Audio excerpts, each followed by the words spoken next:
আসসালামু আলাইকুম, welcome back my channel. মাছের লেজের ভীষণ মজাদার একটি রেসিপি নিয়ে চলে এসেছি। কাটা বাছার ভয়ে অনেকে মাছের লেজ খেতে চান না।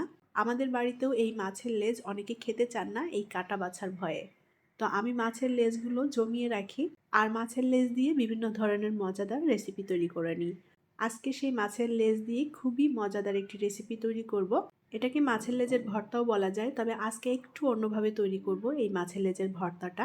আর এই ভর্তাটা খেতে এত বেশি টেস্টি এবং মজার হয়, এটা দিয়েই এক প্লেট ভাত শেষ হয়ে যাবে আর কোনো কিছুরই দরকার হবে না।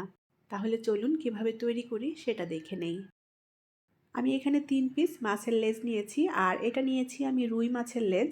এই ভর্তাটা যে কোনো বড় মাছের লেজ দিয়ে তৈরি করে নেওয়া যাবে। মাছের লেজগুলো আমি খুব ভালোভাবে ধুয়ে পরিষ্কার করে নিয়েছি। এখন এই মাছের লেজগুলো আমি শুধুমাত্র পানি দিয়ে সেদ্ধ করে নেব। সেদ্ধ করার অংশটা আর দেখাচ্ছি না, এর মধ্যে আর কোনো কিছুই অ্যাড করব না, শুধুমাত্র পানি দিয়ে খুব ভালোভাবে সেদ্ধ করে নেব। মাছের লেজগুলো আমি ভালোভাবে সেদ্ধ করে নিয়েছি শুধুমাত্র পানি দিয়ে। এখন এই মাছের লেজের কাঁটা সুন্দরভাবে বেছে নিতে হবে। এখনো গরম আছে, একটু ঠান্ডা করে নিতে হবে যাতে বাছতে সুবিধা হয় কাঁটাগুলো। এই লেজের অংশে প্রচুর পরিমাণে কাঁটা থাকে, অবশ্যই কাঁটাটা সাবধানে বেছে নিতে হবে। আমি মাছের লেজের কাঁটাগুলো খুব সুন্দর করে বেছে নিয়ে তারপরে ফিরে আসছি।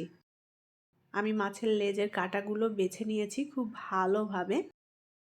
চুলায় একটা প্যান বসিয়ে দিয়েছি। এখন প্যানে পরিমাণ মতো করে তেল দিয়ে দেব। এখানে সরিষার তেলও ব্যবহার করা যাবে, আমি রেগুলার রান্নার তেল দিয়েছি। তেলটা গরম করে নিয়ে এখন এর মধ্যে দিয়ে দেব হাফ চা চামচ পরিমাণ আস্ত জিরা। জিরাটা ফোড়ন তুলে নিয়েছি। এখন এর মধ্যে দিয়ে দেব থেতো করা রসুন 1 টেবিল চামচ পরিমাণ। আর দিয়ে দেব 1 কাপ পরিমাণ পেঁয়াজ। পেঁয়াজটা একটু মোটা কুচি করে কেটে নিয়েছি।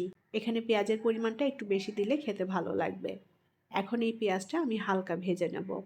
আমি এখানে আস্ত জিরা দিয়েছি, আস্ত জিরার পরিবর্তে এখানে কালো জিরাও অ্যাড করা যাবে। কালো জিরা দিলেও খেতে ভালো লাগে।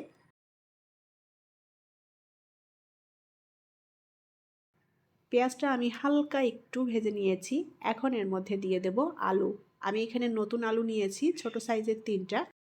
আলুগুলোকে একটু মোটা কুচি করে কেটে নিয়েছি। আলু অবশ্যই ভালোভাবে ধুয়ে পরিষ্কার করে নিতে হবে। আলু ছাড়াও তৈরি করে নেওয়া যাবে, তবে আজকে যেভাবে তৈরি করছি আলু দিয়ে, এভাবে তৈরি করলে খুবই টেস্টি হয় খেতে। এখন পেঁয়াজের সাথে আলুটাও হালকা ভেজে নেব যাতে আলুর কাঁচা গন্ধ চলে যায়। অল্প আঁচে ভেজে নিতে হবে নেড়ে চেড়ে, যেন পুড়ে না যায় কিছু। 2 মিনিটের মতো অল্প আঁচে আমি সুন্দর করে আলুটাও ভেজে নিয়েছি। আর নতুন আলু খুব তাড়াতাড়ি সেদ্ধ হয়ে যায়, এখানে ছোট কুচি করে কেটে দিয়েছি, একদমই সময় লাগবে না সেদ্ধ হতে। এখন মশলা দিয়ে দেবো এর মধ্যে। আর মশলার মধ্যে আমি দিয়ে দেবো লবণ স্বাদ মতো। শুকনো মরিচের গুঁড়া দিয়ে দেব হাফ চা চামচ পরিমাণ। ধনিয়ার গুঁড়া দিয়ে দেব হাফ চা চামচ পরিমাণ। আর দিয়ে দেব হলুদের গুঁড়া হাফ চা চামচ পরিমাণ। মশলাটা যার যার টেস্ট অনুযায়ী অ্যাড করতে হবে, আর মরিচের পরিমাণটাও আমি সেভাবেই দিয়ে দিয়েছি। একটু ঝালঝাল হবে, খেতে ভালো লাগে ঝালঝাল হলে। এখন খুব ভালোভাবে নেড়ে চেড়ে সব কিছু মিলিয়ে নেব আর একটু ভেজে নেব।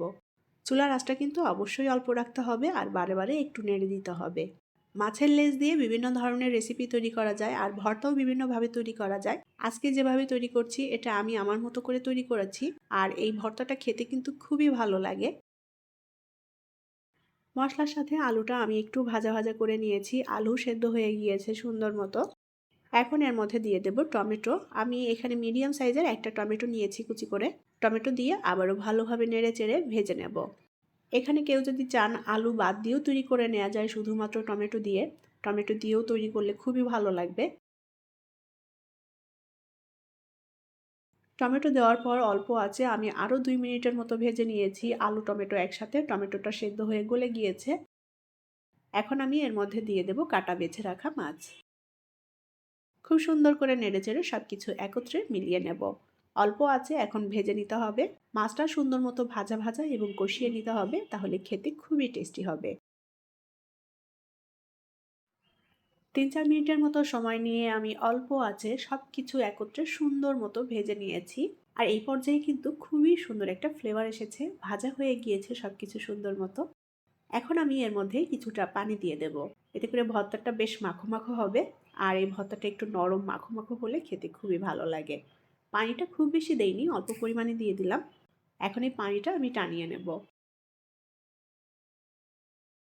পানিটা প্রায় টেনে এসেছে আর আস্তে আস্তে তেলও ছাড়তে শুরু করেছে ভর্তা থেকে। এখন আমি এর মধ্যে দিয়ে দেব কাঁচামরিচ কুচি। আমি এখানে 5টা কাঁচামরিচ কুচি করে নিয়েছি। খুবই সুন্দর একটা ফ্লেভার আসবে আর একটু ঝাল ঝাল হবে। আর দিয়ে দেবো ধনেপাতা কুচি। সুন্দর করে নেড়েচেড়ে মিলিয়ে নেব। আরও 3-4 মিনিটের মতো আমি এই ভর্তাটা ভেজে নেব। এই ভর্তাটা যত সুন্দর করে ভাজা হবে ফ্লেভারটাও খুবই ভালো আসবে আর টেস্টি হবে খেতে। চুলার আঁচ অবশ্যই অল্প রাখতে হবে আর বারে বারে নেড়ে দিতে হবে যেন তলে পুড়ে না যায়। সুন্দর করে নেড়েচেড়ে ভর্তাটা ভেজে নিয়েছি আর একদম মাখো মাখো হয়ে এসেছে। তেলটাও ছেড়ে দিয়েছে। ভর্তাটা এরকম নরম মাখো মাখো হলেই এটা খেতে ভালো লাগবে। আর আপনারা দেখেই হয়তো বুঝতে পারছেন ভর্তাটা কতটা লোভনীয় এবং ইয়াম্মি হয়েছে।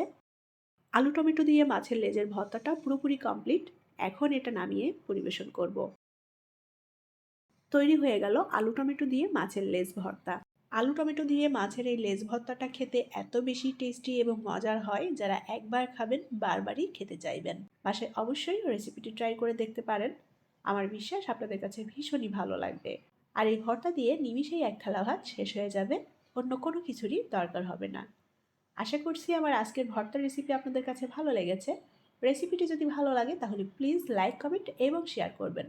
পরবর্তী রেসিপি দেখার আমন্ত্রণ জানিয়ে আজকের মতো বিদায় নিচ্ছি। আল্লাহ হাফেজ।